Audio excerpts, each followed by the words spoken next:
Evet arkadaşlar, merhabalar. Yeni bir motovlogdan herkese selamlar. Bugünkü durağımız Çatak. Van'ın ilçesi olan Çatak. Beyaz su. Diğer bir ismiyle Kanispi dedikleri bir su var. Biz orayı ziyaret edeceğiz. Normalde bu sezonda pek yok ama yine de tarihi ve turistik açısından önemli bulduğum yerler arasında bir tanesidir. Gönül isterdi ki baharda, yani genelde Mayıs aylarında hem Çatak'ın doğasını size video şeklinde aktaracağım, hem de Kanispi'nin manzarası. İsmail'le beraber şu güzel vadinin ortasında durmuşuz. Vadi çok güzel, ağaçlar da var.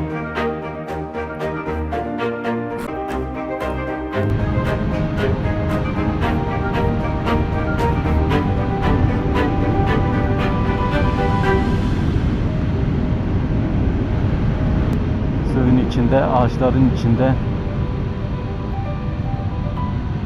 yol gidiyor ve motorla keyfini sürüyor.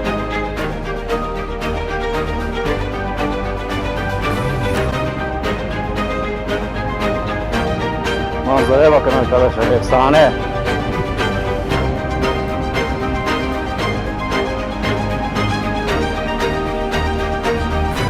Biz dağa tırmanıyoruz ya, bu ne?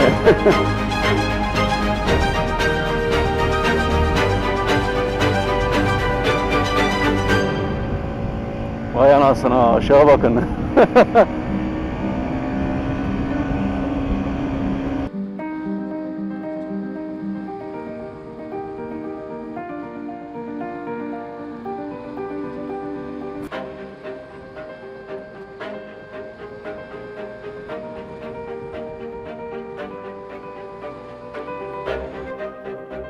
Hadi hepiniz böyle kameraya sallayın. Sizi YouTube'a koyacağım. Tamam? YouTube. Doğu Anadolu Moto Vlog.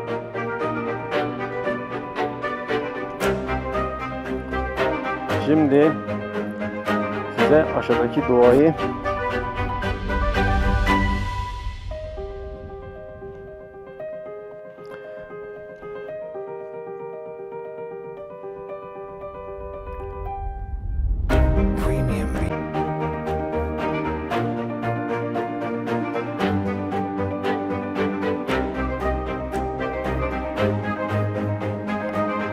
şu anda Çatak'ın yukarısındayız. Bildiğiniz iki dağ arasında konumlanmış bir şehir. Normalde Kanispi bu. Yukarıda. Kanispi. Evet. Beyaz su diye geçiyor değil mi? Evet. Tabi baharda, özellikle Mayıs'ta ciddi anlamda su kapasitesine sahip. Suyun renginden bile belli aslında.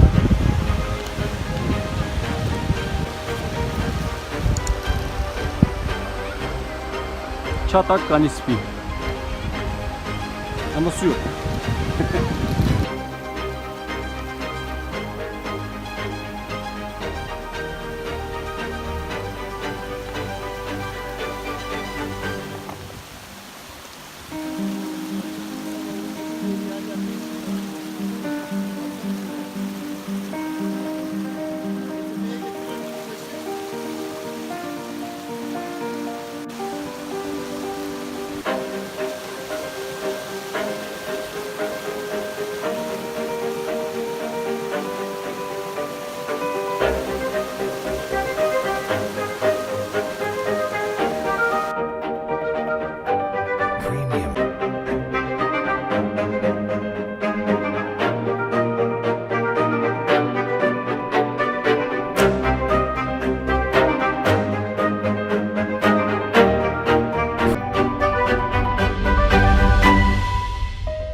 Çatak dönüşüyüz. Geldik. Güzel bir ceviz ağacı bulduk. Oturuyoruz altında. İsmail ile beraber. İsmail, Merhaba.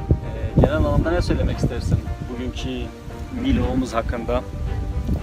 Yollar güzel. Van Çatak arası yollar motor için özellikle çok güzel. Kışın birazcık sıkıntı olabilir, hatta %100 sıkıntıdır çünkü karlı bir bölge muhtemelen.